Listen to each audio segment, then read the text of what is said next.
Hey everyone, this is Ryan with KeyFrameGeek.com. Today we're going to geek out about how to import or ingest your footage into Final Cut Pro, and specifically how to ingest tapeless footage in. Tapeless meaning SD card recorded onto maybe a compact flash, something like that. So in a previous video, we went over step by step on how to back up your footage safely and securely onto, let's say, a backup hard drive.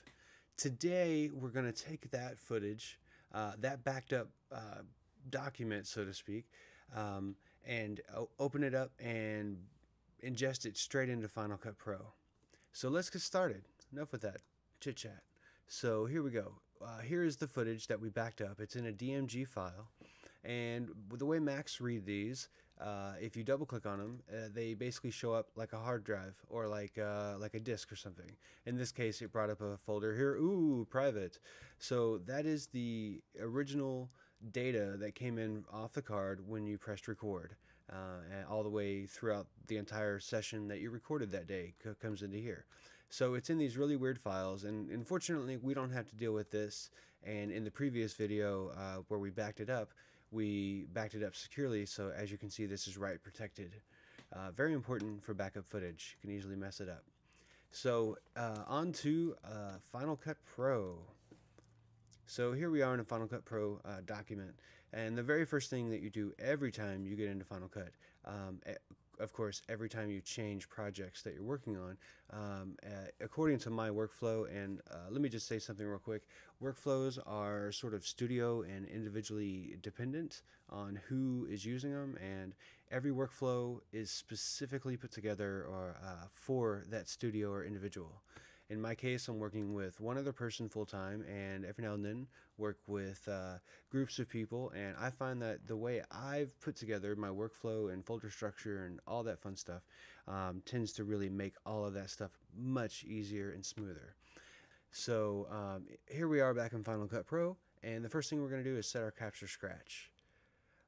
You can do that under the Final Cut Pro menu here under System Settings. And specifically, according to my workflow, I basically only deal with this one set button here, talking about your video, audio, capture, and render. In my case, I'm going to set it to a projects folder, and I'm going to make a new folder here for this project, and let's call it HMC 150 test.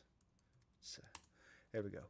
So this is the folder I want to set it to. It's very specifically this folder that if we look here in Finder, if we go to projects HMC 150 test, you see there's nothing here. But the minute I set this capture scratch folder, it created 3 folders here for me based on the audio, the video, and the render files. You can see those here. So now that we've set our capture scratch, now we need to set our waveform, thumbnail, and autosave vault. I set these to basically their default location right in my users folder. So I basically go to Home, Documents, Final Cut Pro Documents, and that's exactly where I set them. That would be my user here, Home, Documents, Final Cut Pro Documents, and Choose. And I do that for all 3 of these buttons and hit OK. Now we have our capture scratch set, but we don't have a project file saved, and that's probably one of the most important and most overlooked things. People want to just jump in and capture footage, but the strange thing is, with Final Cut, it really matters order of operations, and I'll show you why in just a second. So here what we're going to do is we're going to first immediately save our project. Save project as, and we are going to find a place to put it here. Let's see here, projects, HMC 150 test. Let's see, HMC, I'm going to give it a name. And I usually give it a version number with a underscore, lowercase v, and a 01. You will see me throughout my progress. Go to version 2, version 3, version 4. Find it very helpful because you never know when Final Cut's going to A, crash, or B, corrupt your project file. And with versions to go back to, you will be much safer and much happier, and you'll sleep better. So okay, so we're saving the project file here. Now the project file is more or less it has two parts. It has like an inventory list, which is basically this area here in the browser, and it has sequences or timelines. That's this area here. So specifically what we're going to deal with today is we're going to deal with bringing footage in here to the inventory list or browser, as Final Cut likes to call it. So that's under File, Log and Transfer. I'm a huge keyboard shortcut fan, so that is Command Shift 8 or Shift Command 8 in order. It doesn't matter which order you do those in, as long as you're holding down Shift and Command, and then you hit 8, and then you can let everything go, and voila, you will be in Log and Transfer. So welcome to Log and Transfer. This is look, it's adding all kinds of footage. Here, let's start anew. Log and Transfer, initially when it comes up, it likes to check out where the removable medias are, like the SD cards or the compact flash cards or what have you, in your system, maybe even USB drives, and it looks at those immediately without any prompting. However, we are going to check out how to tell it to look at our backups that we made in the previous video. So what we're going to do is Command Tab. So if you hold down Command and then you hit Tab, you can keep hitting Tab, and you can switch to which application you want to go to. In my case, I'm going to stop on Finder and release Command, and voila, we are in Finder. It's a nice little thing. I call it Command Tab, so enjoy. So here we go. What we need to do now is locate where we backed them up. So what I did just there is held down Command and clicked on Tera Backup, which is just another drive, and boom, there it goes. It likes to open it directly there into a new folder, window, sorry. So here we are. Let's find out where that is. And here is our backup that we made previously. We're going to double click on this, which will treat it like a disk or a drive that we just inserted. And you saw it came up there. So we're basically looking at how the card was recorded by the camera originally.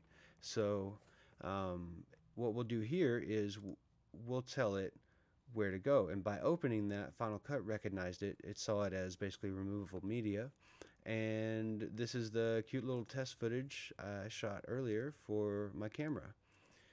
Now there's two trains of thought here. I've talked to a lot of people, and some people love to name every single clip before they bring it in. I think that's a great idea for projects that you're going to spend a lot of time in. I would do it very meticulously, and I would start off by double clicking or clicking here, let's see, on the clip one thing. When you click on the clip that you want to modify, you can change the name of it here. So clip one could be, head one or something like that, and it's changed here. In my case, I don't really care about this. This is a quick test. I don't really need to do anything fancy or labor intensive, so I'm going to immediately bring in my footage by basically hit Command A and select all. You could have just clicked and gone down to the bottom, but Command A saves you a second or two. And hey, that could be time that you could be drinking some coffee or something. So so to add this to the list of stuff coming into Final Cut, you want to drag the media here, like it says. When you release, you'll get a progress meter for each clip that's coming in, and it's telling you which clip it's working on, and everything from the ins, outs, and the duration. Specifically, if you wanted to bring in, like in this case, we brought in everything, every single frame that we recorded. If you didn't want to, you could stop on one in particular, set an in and an out point, and drag that puppy down back into the bin, and you'll have that much shorter of a clip. This is good if you know there's certain clips that you don't want to deal with too much, and don't want to have a lot of wasted space. You can also choose not to take any particular clip you don't want. Of course, you can always preview them here, and by hitting play. Detail -7. Of course, that's a test for the camera. I'm going through all the various settings, so each one of these is extremely boring. and you use that information to fill out the clip name. So I hope you enjoy this. I was hoping to drag this out till it finished capturing, but I think you see that they're all coming into the bin. Specifically, also, if you look in your Finder, Command tab over to Finder, we can close this for now.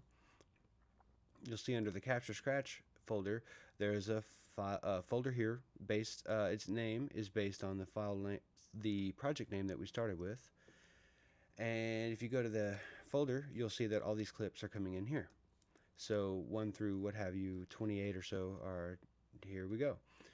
So basically, I won't hold you any longer. This has been a quick tip from KeyFrameGeek.com. Feel free to check out the other videos on the site. We have a really cool one, how the entire workflow of this independent filmmaker works. Can't wait to get to that one. And look forward to seeing your questions and comments in the comments below. Thank you.